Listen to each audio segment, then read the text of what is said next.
사랑하는 은혜와 진리 장로교회 교회 여러분, 어젯밤도 평안하셨습니까? 오늘도 우리가 살아가는 삶의 모든 순간마다 성도라는 정체성에 합당한 모습을 보여주는 저와 여러분이 되시기를 주님의 이름으로 축원합니다. 오늘 새벽에 만나 본문은 고린도전서 6장 9절에서 20절입니다.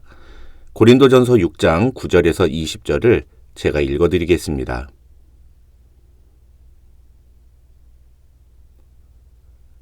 불의한 자가 하나님의 나라를 유업으로 받지 못할 줄을 알지 못하느냐. 미혹을 받지 말라.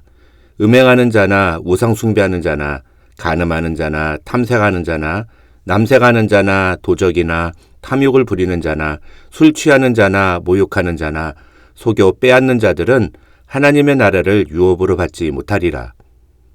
너희 중에 이와 같은 자들이 있더니 주 예수 그리스도의 이름과 우리 하나님의 성령 안에서 씻음과 거룩함과 의롭다 하심을 받았느니라. 모든 것이 내게 가하나 다 유익한 것이 아니요 모든 것이 내게 가하나 내가 무엇에든지 얽매이지 아니하리라. 음식은 배를 위하여 있고 배는 음식을 위하여 있으나 하나님은 이것저것을 다 패하시리라. 몸은 음란을 위하여 있지 않고 오직 주를 위하여 있으며 주는 몸을 위하여 계시느니라.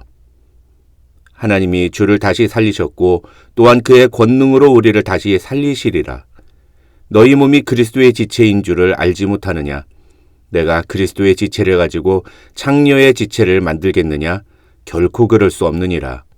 창녀와 합하는 자는 그와 한 몸인 줄을 알지 못하느냐? 일러스되 둘이 한 육체가 된다 하셨나니 주와 합하는 자는 한 영이니라. 음행을 피하라. 사람이 범하는 죄마다 몸 밖에 있거니와 음행하는 자는 자기 몸의 죄를 범하느니라.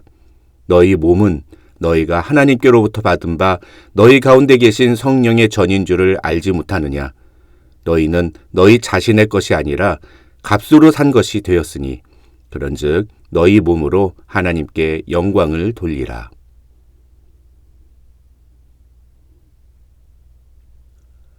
고린도전서 6장에서 바울은 두 가지 주제를 다룹니다. 하나는 고린도 교회 교인들 사이에 일어난 분쟁을 교회가 자체적으로 해결하지 못하고 그래서 그 문제를 해결하기 위해 세상 법정으로 가지고 간 일에 대한 것이고 다른 하나는 창녀와 합하는 음행에 대한 것입니다.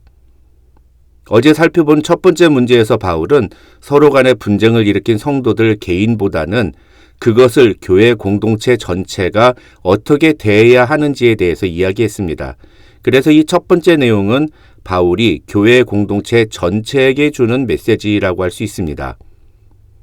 그에 반해 오늘 우리가 다룰 두 번째 내용은 성도 각 사람이 가져야 할 신앙의 자세에 대한 것입니다.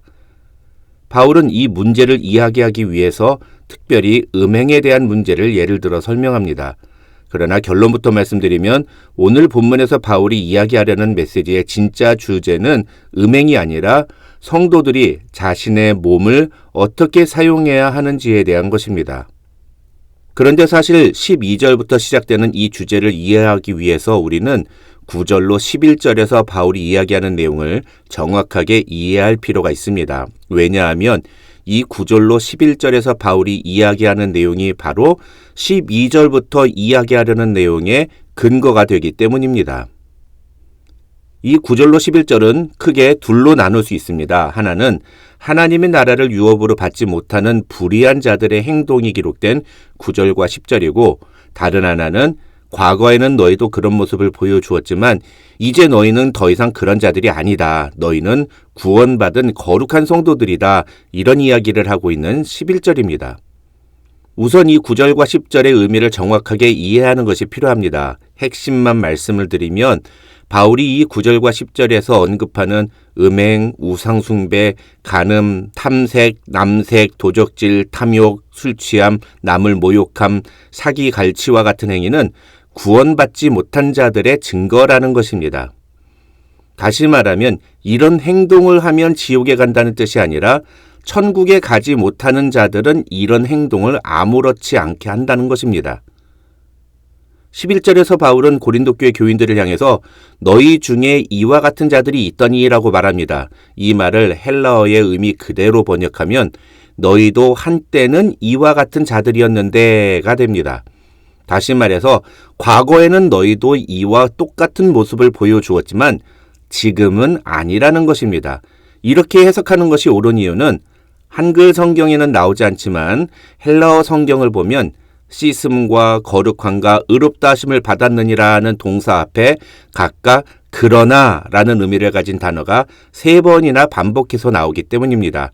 다시 말하면 이 11절에서 바울이 말하고 있는 것은 너희도 옛날에는 그런 사람들과 똑같은 모습이었지만 그러나 너희는 주 예수 그리스도의 이름과 우리 하나님의 성령 안에서 씻음을 받았고 그러나 너희는 거룩하게 되었고 그러나 너희는 의롭다 하심을 받았느니라고 말하고 있는 것입니다. 그러니까 결론적으로 이 9절로 11절에서 바울이 이야기하려는 것은 너희는 분명히 중생을 통해서 칭의와 성화를 경험한 자들인데 왜 아직도 너희 모습 속에서 이런 구원받지 못한 자들의 모습이 여전히 나타나고 있느냐를 묻고 있는 것입니다. 이런 내용에 이어서 이제 12절부터 20절에서 바울은 그렇다면 그리스도인은 자신의 몸을 어떻게 사용해야 하는지에 대해서 이야기합니다. 이것을 위해서 바울은 당시 세상 사람들이 혹은 고린도 교회 교인들이 갖고 있었던 잘못된 생각 2가지를 반박하면서 이야기를 이어갑니다. 그 첫 번째는 우리는 모든 것을 다 할 수 있다고 생각하는 태도입니다. 12절을 보면 바울은 모든 것이 내게 가하나라는 말을 2번이나 반복해서 사용합니다. 학자들은 여기서 바울이 말하는 모든 것이 가하나라는 표현은 당시 고린도 교회 교인들이 갖고 있었던 영적인 교만의 모습을 지적한 말이라고 설명합니다. 사실 이 모든 것이 가하다는 말은 옳은 말입니다. 그리스도 예수의 구속의 은혜로 말미암아 모든 율법의 굴레에서 벗어나게 된 그리스도인들은 이제 율법으로부터 자유함을 얻었습니다. 그러나 바울은 그렇다고 해서 그 말이 우리가 무엇이든지 다 해도 된다는 말은 아님을 분명하게 이야기합니다. 바울이 이렇게 말하는 이유는 당시 영지주의자들이 인간은 영이 중요하고 몸은 중요하지 않기 때문에 영만 깨끗하면 몸은 무엇이든지 해도 괜찮다고 가르쳤기 때문입니다. 바울은 이러한 영지주의적인 가르침에 영향을 받은 일부 고린도 교회 교인들이 성적인 문제뿐만 아니라 삶의 모든 영역에서 자유를 넘어서 방종으로 치닫는 것을 경계하기 위해서 우리가 모든 것을 다 할 수 있지만 모든 것이 다 우리의 신앙과 교회 공동체에 유익한 것은 아니다. 이런 말을 하고 있는 것입니다. 그러면서 나아가 바울은 우리가 그 자유를 함부로 남용함으로써 오히려 죄에 얽매이게 된다는 사실을 지적합니다. 그것이 바로 모든 것이 내게 가하나 내가 무엇에든지 얽매이지 아니하리라는 말의 진짜 의미입니다. 왜냐하면 인간은 자신에게 주어진 자유를 남용할 때 반드시 죄에 얽매이게 되는 결과로 이어진다는 것을 바울은 알았기 때문입니다. 그 다음 2번째 잘못된 생각은 바로 음식은 배를 위하여 있고 배는 음식을 위하여 있다는 생각입니다. 바울은 13절에서 그리스도인은 그렇게 말하면 안 된다. 그리스도인의 몸은 오직 주를 위하여 사용해야 한다고 말합니다. 이 13절의 의미를 쉽게 설명을 드리면 그리스도인이라는 정체성은 결코 우리의 몸과 분리될 수 없다는 것입니다. 다시 말해서 우리가 어떤 존재인가는 우리의 몸을 통해서 드러나게 되어 있다. 만약에 우리가 우리의 몸을 우리 자신만을 위해서 쓴다면 그것은 세상 사람들과 다를 바 없는 것이다.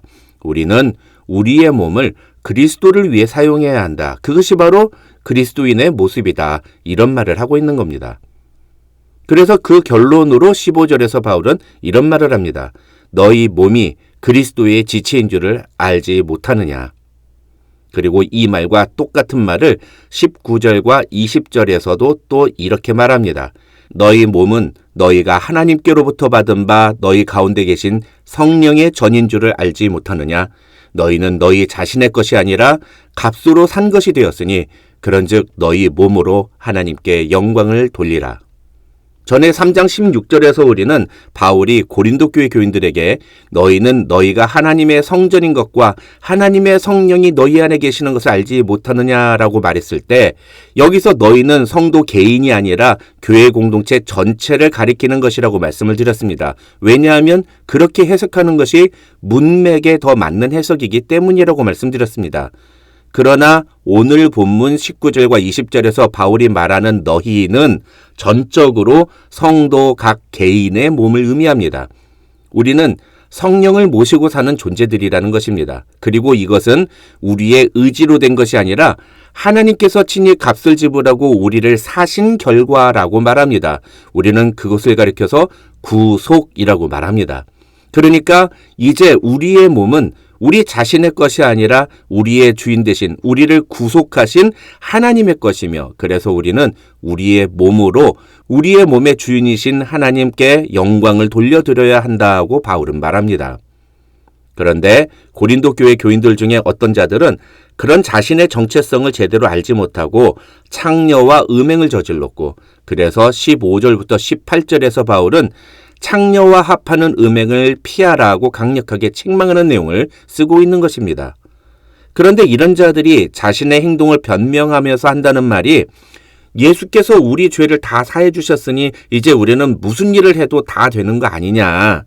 또 어차피 우리가 영적으로 예수만 믿으면 되는 거지 우리가 몸으로 무슨 일을 하든 그게 뭐가 중요하냐 이런 말을 하고 있다는 겁니다. 그러니까 바울이 오늘 본문에서 이런 글을 쓰게 되었다고 학자들은 설명합니다. 결론적으로 오늘 본문에서 바울이 말하려는 내용의 핵심은 그리스도인들은 아무 일이나 해서는 안 된다는 것입니다. 분명히 그리스도인은 무엇이든지 할 수 있는 자유가 있지만 그 자유를 나의 죄를 구속하신 하나님께 영광을 돌리는 일에 사용해야 한다는 것입니다. 그리고 그것은 우리 몸을 통해 드러나야 한다는 것입니다. 자신의 몸을 어떻게 사용할 건지는 자기 마음입니다. 내 몸은 성령이 거하시는 전이라 여기고 성결하고 거룩한 삶을 살 수도 있고 내 마음 가는 대로 쾌락을 추구하며 살 수도 있습니다. 그래서 우리는 우리가 어떤 존재인지를 항상 기억하고 되새겨야 합니다. 우리는 그리스도의 지체입니다. 우리의 몸은 우리 자신의 것이 아닙니다. 오늘도 무엇이 하나님이 기뻐하시는 일인지, 무엇이 하나님께 영광을 돌리는 일인지를 생각하면서 우리의 몸을 주님을 위해 사용하는 저와 여러분이 되시기를 주님의 이름으로 축원합니다.